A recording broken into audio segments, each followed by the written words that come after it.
गीत नहीं निक लगैया जतबी गोटा छी हमारा साथे उमंग में जुड़ल रहू ताकि हम कोनो गांव जाए। गीत तो जे नहीं निक लागे छै अपने घूरन झाजी कतेक निक लागलन कि 101 रुपया से आशीर्वाद देलखिन।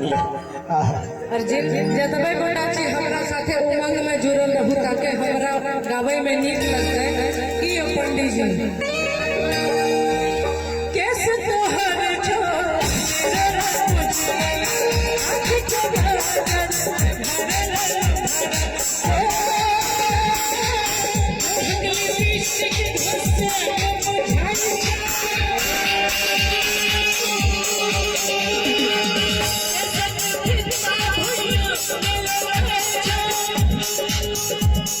Thank you.